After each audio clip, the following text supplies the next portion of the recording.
Hello বন্ধুরা, আজকে আমি তোমাদের জন্য অসাধারণ চাইনিজ রোমান্টিক ড্রামা নিয়ে চলে এসেছি।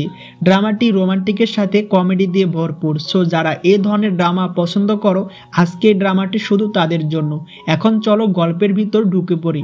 গল্পটি মূলত একটি মেয়েকে নিয়ে, যে অ্যাক্সিডেন্টালি ভাবে পুলে পড়ে যায়। তখন ওখানে একটি হ্যান্ডসাম বয় মেয়েটিকে বাঁচাতে কোলে তুলে নেয়। হ্যান্ডসাম ছেলেটির নাম ছিল লর্ড চেন। লর্ড চেন হলো ওয়াংডো রাজ্যের প্রধান, আর মেয়েটির নাম লিও। লিও চ্যানকে জিসাং নামে ছেলে ভাবে, বলে তুমি এখানে কোথা থেকে আসছো? আর শোনো, আমার সিচুয়েশন খুবই খারাপ, আমি জানিও না আমি এখন কোথায়। কিন্তু মেয়েটিকে না বাঁচিয়ে উল্টা কাঁধে তুলে নিয়ে পানিতে আছাড় মারে। এক আছাড় খেয়ে পরবর্তীতে পুলের পাশে পড়ে থাকতে দেখা যায়। সবাই বলাবলি করছে আজকে মনে হয় আরও একজনের জেলে ঢোকানোর পালা। লিওর জামা কাপড় ও শুজ দেখে সবাই অবাক হয়, কারণ রাজ্যটির নাম ছিল হুয়াংডো, আর হুয়াংডো রাজ্যে কেউ এরকম পোশাক পরে না। মেয়েটিকে তাদের রাজ্যের জন্য শত্রু ভাবে। পাশ থেকে চ্যান বলে লিওকে মেরে ফেলা দরকার, আরেকজন লিওকে মারার জন্য নিষেধ করে। এরপর তাদের মধ্যে কিছুক্ষণ লিওকে নিয়ে কথা কাটাকাটি হয়। শেষে লিওকে বাঁচানোর পাশাপাশি টেক কেয়ার করার জন্য আদেশ করে। ওখান থেকে বের হয়ে যায়। চ্যান তার রুমে লিওর সাথে পুলে যা হয়েছিল তার ব্যাপারে ভাবে।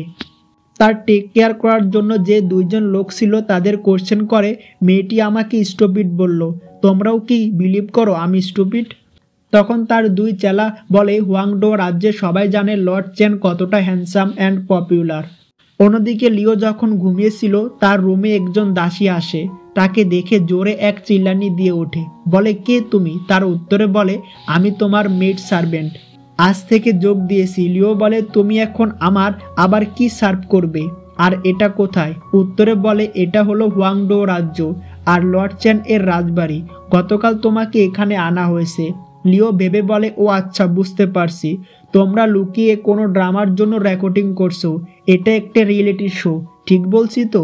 লিও বলে আমি তোমাদের বলছি তোমরা আমার পারমিশন ছাড়া কোনো ড্রামার জন্য শ্যুট করতে পারো না। তোমরা সবাই মিলে ক্রাইম করছো। তখন মেয়েটি বলে তুমি কি বলছো এসব? কালকে তুমি মাথায় আঘাত পেয়েছিলে। লিও উত্তরে বলে আর তুমি তাদের মধ্যে একজন যারা আমার মাথায় আঘাত করছে।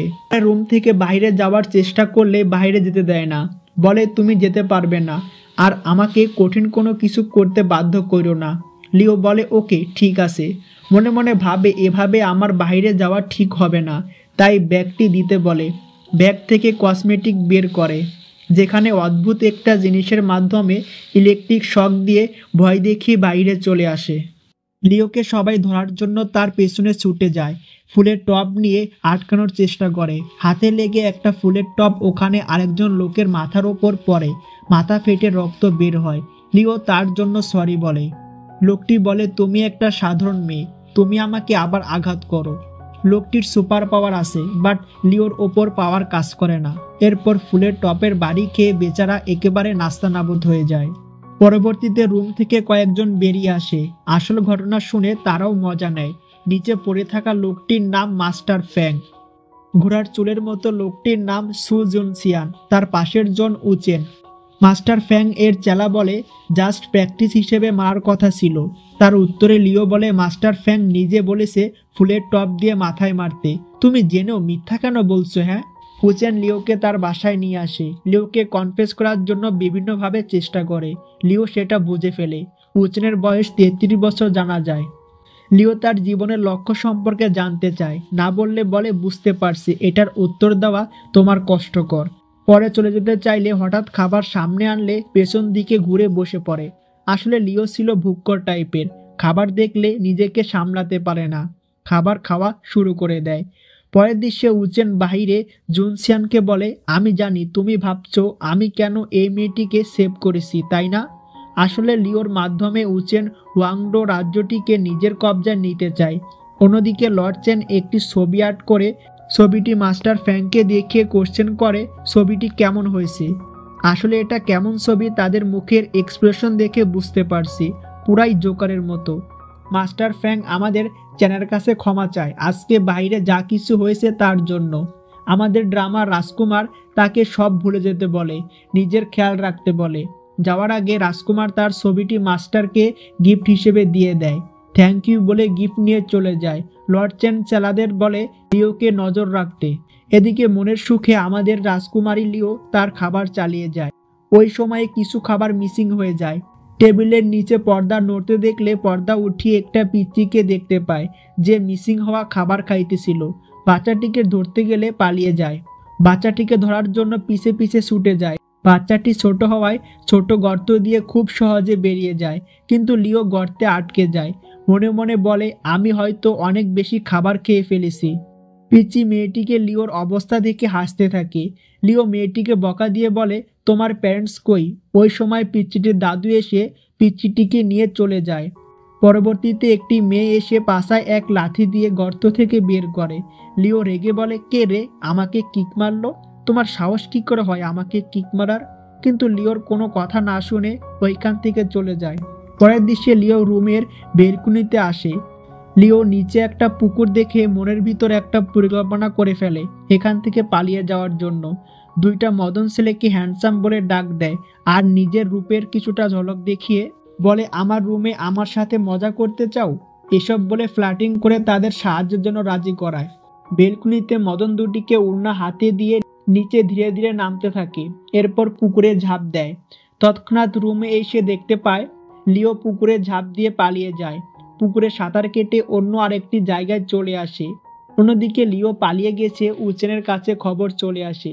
মেয়েটি বলে পুকুরে ঝাঁপ দিয়ে তারপর পালিয়েছে। পরের দৃশ্যে দেখা যায় লিও একটা গার্ডেনে অনেকক্ষণ ধরে হাঁটাহাঁটি করছে। কাউকে আসতে দেখে একটা রুমে চলে আসে। রুমটিতে ঢোকা মাত্রই ওখানে আমাদের রাজকুমার লর্ড চেন চলে আসে। আসলে রুমটি ছিল রাজকুমার চেনের। রাজকুমার চেন ভাবে তার ভাই জিসাং লুকিয়ে আছে, কিন্তু পেছন থেকে হঠাৎ তার ভাই জিসাং রুমের বাইরে থেকে চলে এসে সারপ্রাইজ দেয়। চেন বলে তুমি যদি এখানে তাহলে লুকিয়ে আছে কে? তৎক্ষণাৎ গার্ডদের মাধ্যমে মেয়েটিকে ধরে নিয়ে আসে। জিসাংকে দেখে লিও অবাক হয়। আসলে এই ছেলেটির নামই ছিল জিসাং। জিসাং আর চ্যানের চেহারা কিছুটা মিল ছিল, তাই পুলে চ্যানকে জিসাং ভেবে নিয়েছিল। চ্যান কি হয় কোশ্চেন করলে বলে ও এটা আমার ভাই, এই রাজ্যের প্রধান। এটা শুনে লিও হতবাক হয়ে যায়। লর্ড চ্যান লিওকে বন্দি বানাতে বললে তার ভাই সুপারিশ করে বলে দেখো মেয়েটি কত নিষ্পাপ। লিও জিসাংকে বলে আমার জন্য তোমার মাথা নত করতে হবে না। জিসাংকে ধাক্কা দিয়ে রাজকুমার চ্যানের সামনে গিয়ে বলে তুমি আমাকে এখনো চেনো নাই। আমি হসপিটালে রোগীদের সেলাই করেছি, এখন তুমি কি চাও তোমার মুখটাও সেলাই করে দেই? এখানে লিও প্রচুর পরিমাণে ক্ষেপে যায়। চ্যান সবাইকে চুপ হতে বলে। লিও মনে মনে বলে এবার আমার লাস্ট প্রতিভা দেখাতেই হবে। পরে গান বলে আর ডান্স করে এভাবে।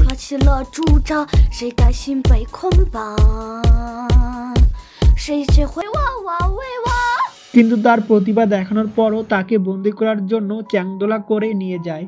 হঠাৎ ওখানে একজন বন্দি কয়েদি সবাইকে কামড়াতে শুরু করে।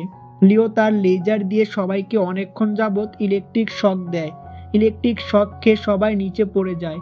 তাদের মধ্যে একজন পাগল কয়েদির থেকে বাঁচানোর জন্য থ্যাংক ইউ জানায়। আমাদের রাজকুমারীর তখন ক্ষুধা পেয়ে যায়। এদিকে রাজকুমার চ্যান লিওকে বন্দি বানিয়েছে খবরটি উচেনের কানে চলে আসে এবং খুব তাড়াতাড়ি রাজকুমার চ্যানের রাজ্যে আসবে। জিসেং তার ভাইকে লিওকে মারতে মানা করে। চ্যান বলে তুমি কি তাকে গুপ্তচর ভেবেও তাকে বাঁচাতে বলবে? জিসাং বলে না, যে আমার ভাইকে হাট করতে চায় সে আমারও শত্রু। কিছুক্ষণ পর উচেন মানে তাদের চাচা ওইখানে চলে আসে। বলে আমি শুনতে পেয়েছি গান গেয়েছে বলে তোমরা নাকি মেয়েটিকে জেলে বন্দি করেছো। রাজকুমার চ্যান বলে সে একজন গুপ্তচর, তাহলে বুঝতেই পারছো তো আমি কেন তাকে বন্দি করেছি। এখানে লিওকে বন্দি থেকে মুক্তি দিবে না বলে চ্যান মানা করে দেয়। উচেন একটা প্ল্যান করে লিওকে বন্দি থেকে বাঁচাতে। উচেন বলে দুইটা টেস্ট নেবে, যদি লিও পাশ করে তাহলে লিওকে বন্দি এবং সাথে মিলিটারি পাওয়ার পেতে পারে। তাদের রাজ্যে মিলিটারি পাওয়ার যার কাছে থাকবে তাকে সব থেকে পাওয়ারফুল বা শক্তিশালী ধরা হয়। উচেনের দুইটি শর্তের মধ্যে প্রথমটি হলো 3 দিনের মধ্যে 10,000 সিগনেচার পত্র লাগবে, আর দ্বিতীয়টি হলো রাজকুমার চ্যানকে 4টি মাস্টার কম্পিটিশনের জন্য সিগনেচার করতে হবে। এই দুটি কম্পিটিশন না জিতলে লিওকে বন্দি থেকে মুক্ত করে নেওয়া হবে। এদিকে লিও জেলে কাউকে চিকিৎসা করছিল।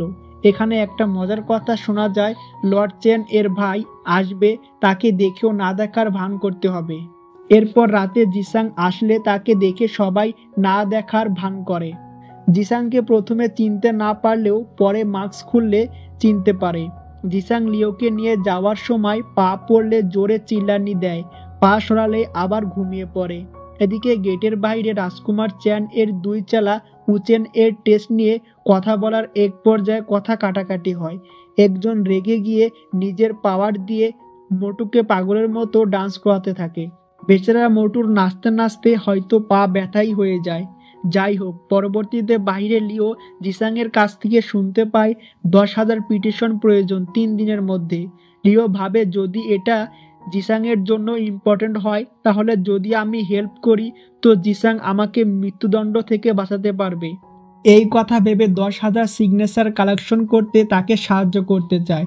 জিসাং তার হেল্প নেওয়ার জন্য মানা করে দেয়। পরের দিন ঢুকতে গেলে গার্ড তাকে চ্যাংদোলা করে বন্দি করার জন্য নিয়ে আসে। এদিকে গণনা শুরু হয়ে যায়। জিসাংকে লিওর জন্য কিছুটা চিন্তিত হতে দেখা যায়। অন্যদিকে লিও আজব এক কাণ্ড করে ফেলে। উঁচুতে উঠা অবস্থায় লিও দুর্গন্ধযুক্ত পাদ মারে যাতে গার্ডগুলো তাকে নিচে নামাতে বাধ্য হয়।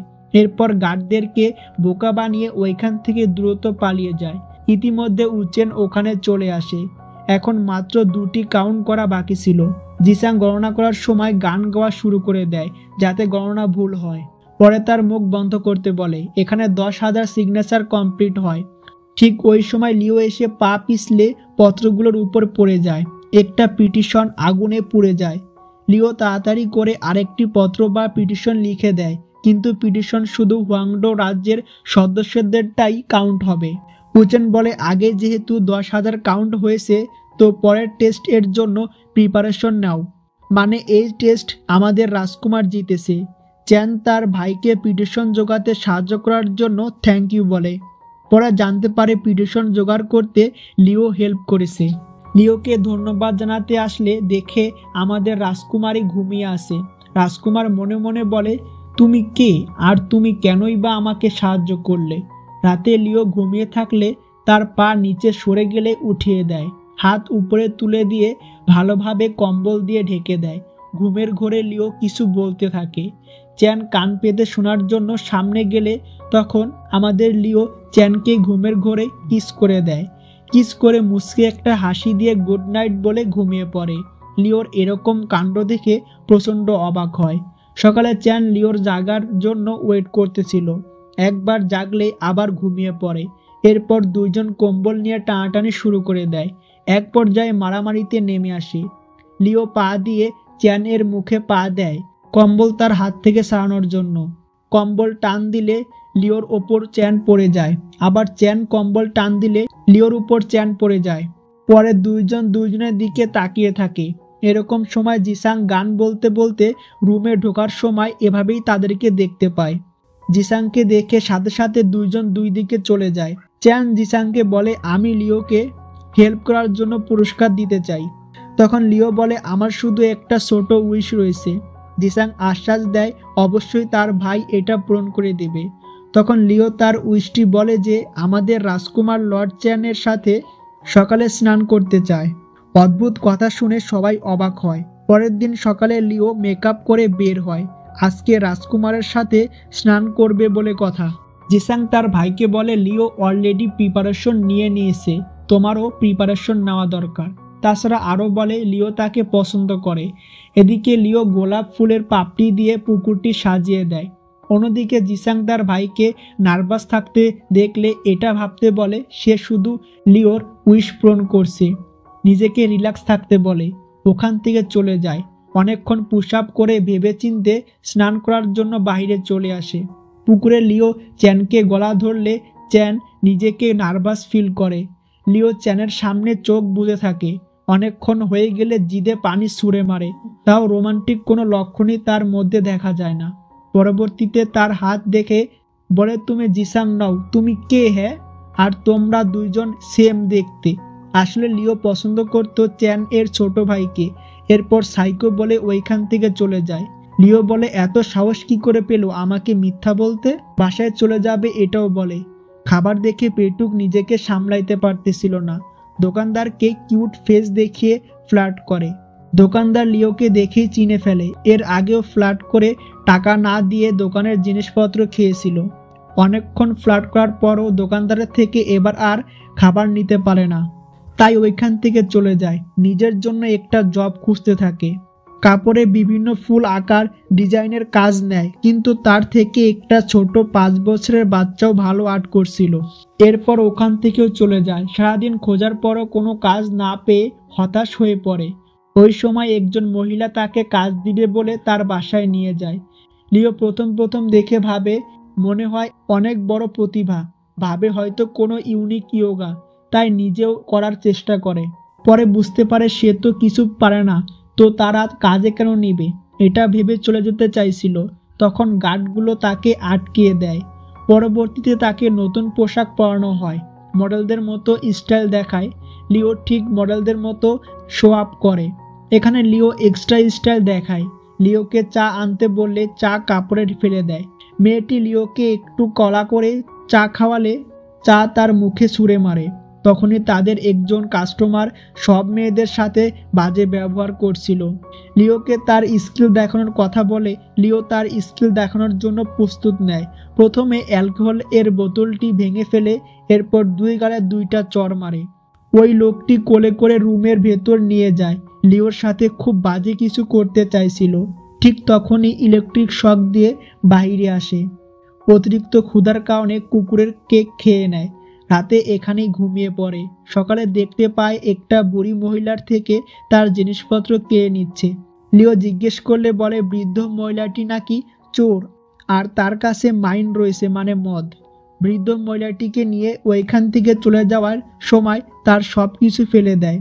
লিও ঘুরতে ঘুরতে প্রথমবার পড়ে যাওয়া থেকে বেঁচে যায়, কিন্তু দ্বিতীয়বার মারতে গেলে চ্যান এর ঠিক সামনে নিচে পড়ে যায়। এবার প্রচণ্ড রেগে যায় চ্যান তাকে না বাঁচানোর কারণে, তাকে মারে। চ্যান পুলে ওই দিনের অপমানের জন্য এরকম করে। এরপর লিও পুরো ক্ষেপে গিয়ে চিল্লাচিল্লি করা শুরু করে। চ্যান লিওকে বন্দি বানাতে আদেশ করে, তাকে ইনসাল্ট করেছে বলে। অ্যারেস্ট করার কথা শুনে পালিয়ে যায়। দৌড়ে গিয়ে এক ব্যক্তির পেছনে লুকিয়ে পড়ে। এখানে দুইজনের ভেতর কথা কাটাকাটি হয়। লিওকে ব্যক্তিটি প্রোটেক্ট করছে বলে মনে মনে বলে ছেলেটা কত সুন্দর, আর সে আমার জন্য অনেক বেশি পারফেক্ট। অবশেষে আমাকে কোরিয়ান ড্রামার হিরোইনদের মতো লাগছে। পরে কম্পিটিশনের কথা বলে চলে যায়। কম্পিটিশনের দিন চলে আসে। এখানে এক এক করে প্রতিটা কম্পিটিশনে চ্যান এর দল হেরে যায়। এরপর কথা মতো সামনে দিয়ে লিওকে মুক্ত করে নিয়ে যায়। লিওর জন্য দামি দামি সব জুয়েলার্স নিয়ে আসে। সেটা দেখে লিও অনেক খুশি হয়। লিও রাতে বাইরে হাঁটতেছিল। উচেন লিওকে দেখে কথা বলার কথা ভাবে। লিওকে চায়ের জন্য অফার করে। লিও প্রথমে না করলেও তার সাথে প্রচুর ডিলিশিয়াস খাবার কথা শুনে ডিনার এর জন্য রাজি হয়ে যায়। ডিনার টেবিলে সু জুনসিয়ানের প্রতিভা সম্পর্কে জানতে পারে। হাজারো রকমের ভাষা পারত সে। লিও একটা কাককে কাকা ডাকে বলে তার উইন্ডো থেকে একেবারে সরিয়ে দিতে বলে, কিন্তু তার পাওয়ারটি এখানে কাজ করে না। পরে লিও চলে যায়। পরের দিন সকালে সাঁতার কেটে লিও চ্যানকে খুঁজতে গিয়ে পায় না। পরে একটি গাধাকে দেখে, তার উপরে উঠে পড়ে। গাধাটিকে অনেক চেষ্টা করে এক চুলও নাড়াতে পারে না। তারপর মাথা খাটিয়ে পাছায় থাপ্পড় দিলে গাধা দৌড় দেয়। অন্যদিকে সমুদ্রের কাছাকাছি জিসাং তার ভাই চ্যান ও তার চাচা উচেনের সাথে মন মালিন্য ঠিক করার জন্য কথা বলছিল। সবকিছু ঠিক হওয়ার পর ঘোড়ায় চড়ে শত্রুকে দেখতে পেয়ে তার পিছু নেয়। লিও গাধাটিকে আর থামাতে পারছিল না। তখন লিওর সাথে তাদের সবার একই জায়গায় দেখা হয়ে যায়। ওই সময় শত্রুপক্ষ তাদের ওপর হামলা করে দেয়। জিসাংকে বাঁচাতে গিয়ে লিওর একটা তীর হাতে লেগে যায়। মারামারির এক পর্যায়ে লিওর গলায় ছুরি ধরে। বাঁচানোর জন্য উচেন ও চেন এগিয়ে আসে। দুইজন লড়াই করে লিওকে বাঁচিয়ে নেয়। লিওর হাত কেটে গেলে চেন কাপড় দিয়ে বেঁধে দেয়। এরপর দুইজন একসাথে কথা বলতে থাকে। তখনই এটা আবার উচেন দেখে একটু কষ্ট পায়। উচেন লিওকে ধরার আগে রোমান্টিকভাবে চ্যান লিওকে কোলে তুলে নেয়। তাতে বেচারার উচেনের মনের কষ্টটা আরেকটু বেড়ে যায়। পরবর্তীতে চ্যান পুলে লিওর ব্যাপারে ভাবতে থাকে। চ্যানের মনে লিওর জন্য ভালোবাসার সৃষ্টি হয়। রাতে লিও দোলনায় বসেছিল তখন চ্যান ওখানে আসে। চ্যানের ফেস কাটা দেখলে মেডিসিন আনার জন্য যেতে চাইলে লিওর হাত ধরে নেয়।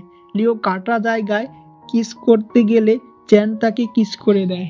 প্রথমবার আই লাভ ইউ বললে লিও বুঝতে পারে না, দ্বিতীয়বার বলে আমি বললাম আই লাভ ইউ। লিও লজ্জা পেয়ে দ্রুত ওইখান থেকে চলে যায়। এরপর দুইজন দুইজনের প্রেমে হাবুডুবু খেতে থাকে আর ভালোবাসার পূর্ণতা দিয়ে এখানেই আজকের ড্রামাটি শেষ হয়। ড্রামাটি কেমন লাগলো কমেন্ট করে জানিয়ে দিও। চ্যানেলে নতুন হলে সাবস্ক্রাইব করে দিও, আর অলরেডি সাবস্ক্রাইব করে থাকলে অনেক অনেক ধন্যবাদ। আর পারলে তোমার বন্ধুদের সাথে শেয়ার করে দিও। সো সবাই ভালো থেকো, গুড বাই, আল্লাহ হাফেজ।